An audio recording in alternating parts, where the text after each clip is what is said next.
Física, química, biologia, matemática, português, sociologia, filosofia, sim, disciplinas, matérias que nós estudamos aí no ensino médio, no ensino fundamental. Mas você observou que ao estudar dessa forma separada, nós acabamos entendendo que cada uma é fragmentada da outra, algo separado? Pois é, ao estudar dessa forma, ao mesmo tempo que tem seu benefício pelo fato de que nós conseguimos então aprofundar e especializar em cada disciplina, nós também acabamos criando uma sensação de fragmentação do conhecimento e geramos lacunas entre essas esferas de conhecimento. Porém, tem uma boa notícia para você. Já tem um movimento aí desde a década de 90 em que tem se transformado essa nova forma de se estudar as disciplinas. E é disso que eu vou falar hoje com você, sobre a transdisciplinaridade e o que isso tem a ver com a naturologia.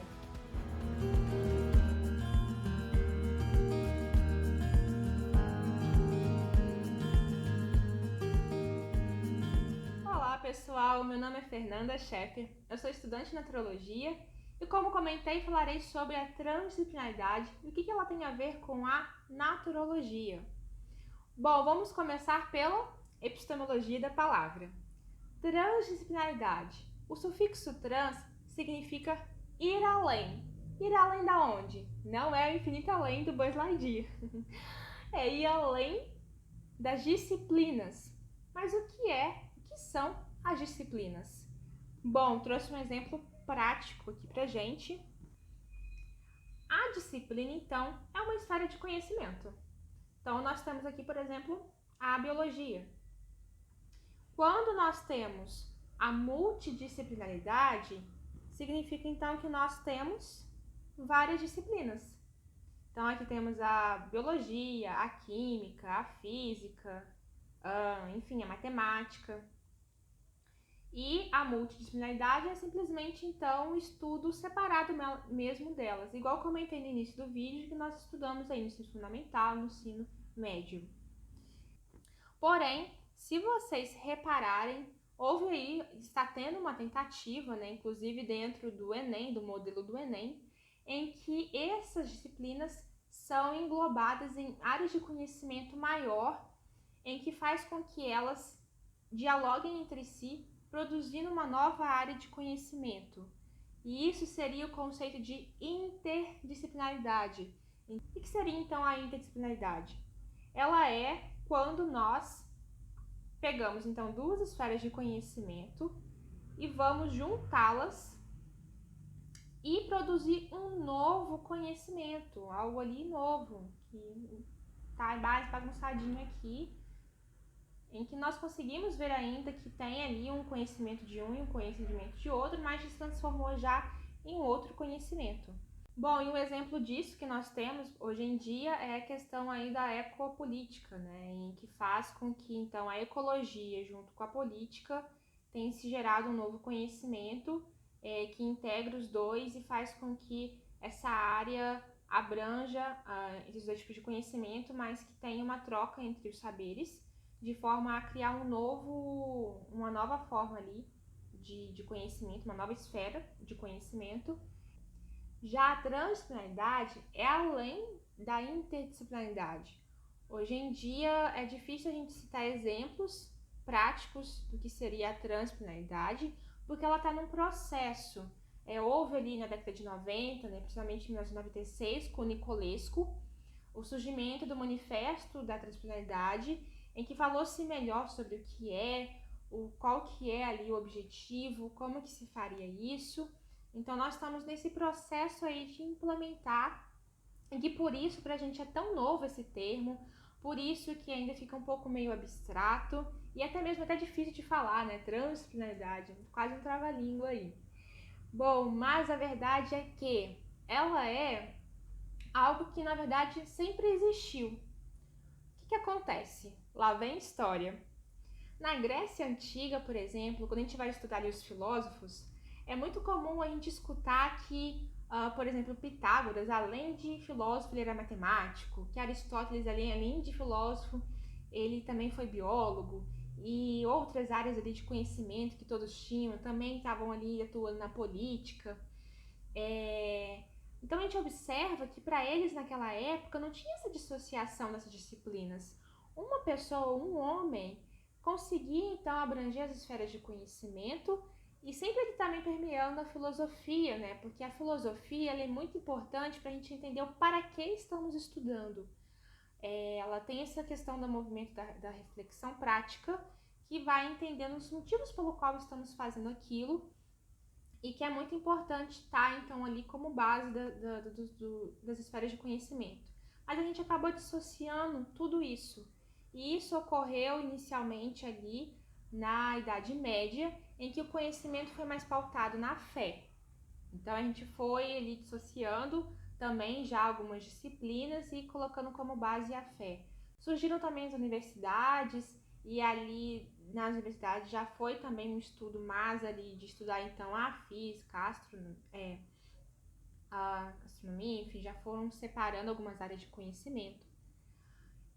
E para opor então essa questão da fé da Idade Média, surgiu então o movimento do Iluminismo, em que baseou-se o conhecimento na razão, na questão do pensamento racional. Então, de uma perspectiva da fé para uma perspectiva da razão, e a gente já vê ali que já tem uma fragmentação, né? Já tem também apenas uma perspectiva de um olhar, de uma dimensão. Depois, posteriormente, veio a física mecânica, e aí junto também ali com o pensamento do René Descartes, que acabou sendo interpretado de uma certa forma, teve essa fragmentação mesmo, essa separação mais forte, mais acentuada das matérias, das disciplinas. E um ponto positivo é que teve a especialização. Então vamos voltar aqui para nossas esferas. Imagine então que o nosso conhecimento de biologia antigamente era mais uma esferinha pequenininha. E com a especialização, né, com uma pessoa ali estudando mais a fundo uma matéria, nós fomos aumentando essa esfera de conhecimento e tendo então ali uma disciplina ali muito abrangente, que se a gente for estudar hoje em dia biologia, já é uma faculdade, né, dentro ali, que tem várias submatérias que vai dar para especializar ainda mais. Porém, essa super especialização fez com que nós fragmentássemos a nossa visão, nosso pensamento, nosso ensino. E aí fez com que várias, então, especializações surgissem lacunas, né? Porque quando a gente está aqui, então, vendo várias disciplinas, nós temos lacunas entre elas. Só como ali na Grécia Antiga, eles entendiam que o ser humano faz parte do universo, é parte da natureza, e que tudo está interligado. Não tem essa questão da separatividade. Seria uma ilusão. Tudo está interligado, e a área de conhecimento também. E eu falei sobre o que é integralidade no vídeo anterior, quem quiser conferir, tá aqui no card. E a integralidade, então, ela é muito importante dentro da transdisciplinaridade, porque ela nos permite entender que nós temos partes, igual a gente vê, que a gente tem a física, a gente tem a química, porém, se nós focarmos somente em uma, excluindo o fato de que nós somos composto de um todo, nós temos essa fragmentação do conhecimento. E aí a gente já, como eu disse anteriormente, né, tem ali um processo de doença, porque ao nos vermos fragmentados, ao ver as coisas externamente fragmentadas, isso ressurge dentro de nós. E aí entra a naturologia. A naturologia, ela vem, então, sendo uma área de conhecimento que procura ir além dessas disciplinas, trazendo diálogos entre os saberes das medicinas tradicionais, da medicina contemporânea, das ciências humanas, das ciências biológicas.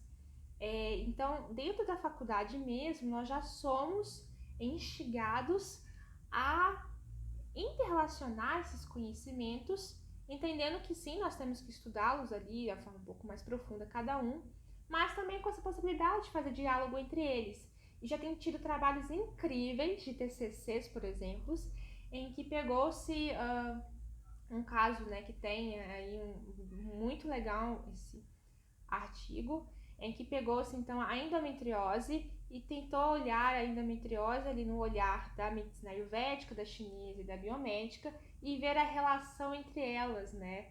Ver o que daria de produzir ali algo novo, o que poderia possibilitar isso ali dentro da saúde para aquela pessoa. Então, a naturologia, ela tem aí como tentativa trazer esse conhecimento transdisciplinar na prática. A transdisciplinaridade, ela veio então ali como consequência também da revolução quântica, que está mudando cada vez mais a nossa visão de ver o mundo, porque ela mostrou quanto que a visão mecanicista, ela se aplica a uma parte só do universo, porém o macrocosmo e o microcosmo funcionam de outras formas, e isso então ampliaria a nossa perspectiva de observar cada área de vida, cada forma ali. E aí eu vou explicar isso melhor num outro vídeo, falando um pouquinho dos 4 quadrantes de Ken Wilber. Então fiquem tranquilos que eu vou explicar um pouquinho melhor sobre essa questão das perspectivas. Se vocês quiserem também posso falar um pouquinho mais dessa questão da revolução quântica e o quanto que isso mudou a nossa forma de enxergar a vida. E aí, como vindo então em resposta à física quântica, a transdisciplinaridade vem transformando a nossa forma de ver e de entender o conhecimento, inclusive dentro aí da área da escola, dentro da área de forma de ver a educação. Inclusive a Carta da Unesco, ela propôs aí pensadores a criar uma nova forma de se produzir, de estudar, que chamou ali vários pensadores para poder então produzir uma nova forma de se ensinar as matérias dentro aí das escolas. E aí nós temos os nomes, por exemplo, do Edgar Morin, que vai trazer a questão da complexidade, e aí eu vou falar disso num outro vídeo, porque também é bem legal esse assunto e bem importante para os nossos dias atuais, a gente entender uma nova forma de se estudar, uma nova forma da gente integrar, interligar e produzir conhecimentos que não gerem essa fragmentação. Bom, só para poder finalizar, eu queria falar então um pouco das características da transdisciplinaridade. Uma das características dela é que ela é complementar, então vai complementando essas áreas de conhecimento. Ela tem essa visão aberta, não tem uma visão fechada, então só numa disciplina.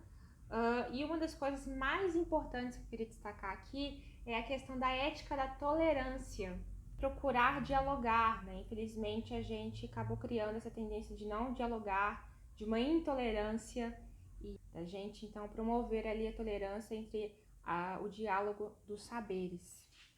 E também vem essa questão de compreender as múltiplas dimensões aí da vida do ser humano, de ampliar essa perspectiva, de entender então que não é só um olhar racional, tem um olhar emocional, um olhar ali de intuição, de espiritualidade e várias formas de se ver e entender o conhecimento.